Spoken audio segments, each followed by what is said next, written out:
Hello बंधुगण केमिति अछंती आशा करथि बहुत भलो थिबे।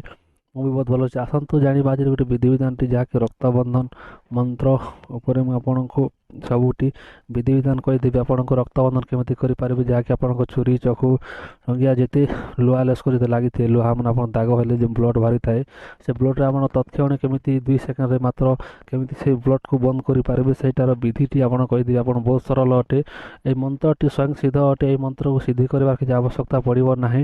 ଆପଣ ଯେ ମୁହୂର୍ତ୍ତରେ ଆପଣ ମନ୍ତ୍ରକୁ ବ୍ୟବହାର କରିପାରିବେ, 24 ଘଣ୍ଟା ସମୟରେ ଯେଉଁ ସମୟରେ ଆପଣ ବ୍ୟବହାର କଲେ କରିପାରିବେ ମନ୍ତ୍ରଟି। ଦେଖନ୍ତୁ, ମନ୍ତ୍ରଟି ବହୁତ ସରଳ ଅଟେ ଆଉ ବହୁତ ଆସାନ ଅଟେ। ମନ୍ତ୍ରଟି ବେଶୀ ତ ମାତ୍ରା ନାହିଁ, ସେଥିପାଇଁ ଆପଣଙ୍କୁ এই ମନ୍ତ୍ରଟି ମନେ ରଖିବା ନିହାତି ଦରକାର। କାହିଁକିନା ଆପଣ ଯେଉଁମାନେ କାମ କରନ୍ତି ସେମାନଙ୍କୁ ନିହାତି କେତେବେଳେ ବ୍ଲଡ଼ ବାହାରିଥାଏ ପାଦ ଗୋଡ଼ ଧୂଳିରେ, ସେଥିପାଇଁ ସେ ଲୋକଙ୍କ ପାଇଁ এই ମନ୍ତ୍ରଟି ଆପଣଙ୍କୁ ମୁଁ ପ୍ରଦାନ କରୁଛି। ଦେଖନ୍ତୁ, ମନ୍ତ୍ରଟି ଫୁଲକେ ଆପଣଙ୍କୁ ଉଚ୍ଚାରଣ କରୁଛି, ଆପଣ ଶୁଣି ନିଅନ୍ତୁ।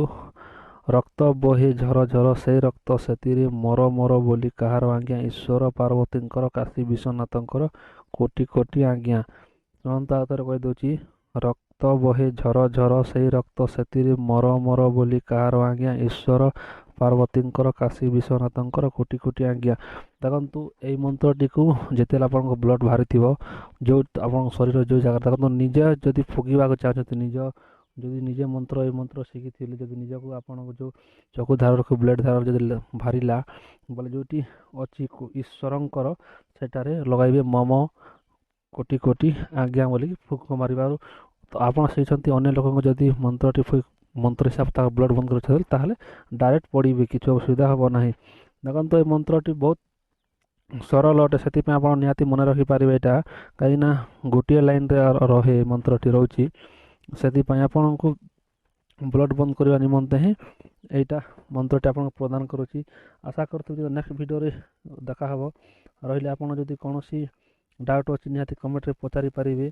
ଆଉ ଗୋଟିଏ ଇନଷ୍ଟାଗ୍ରାମରୁ ଆଇଥିଲା କମେଣ୍ଟ, ସେ କମେଣ୍ଟକୁ ମୁଁ କମ୍ୟୁନିଟି ପୋଷ୍ଟ ସେଣ୍ଡ କରିଦେଇଛି ଆପଣଙ୍କୁ। ସେଇଟା ଗୋଟେ ଭିଡ଼ିଓରେ ସକାଳରେ ଅପଲୋଡ଼ ଥିଲା, ସେ ଭିଡ଼ିଓରେ ସେ କମେଣ୍ଟର ରିପ୍ଲାଏ ଦେଇଦେଇଛି। ଆଜି ତ କମେଣ୍ଟ ନାହିଁ, ସେଥିପାଇଁ ମୁଁ କମେଣ୍ଟର ରିପ୍ଲାଏ ଦେବି ନାହିଁ। ରହିଲି, ଜୟ ଜଗନ୍ନାଥ।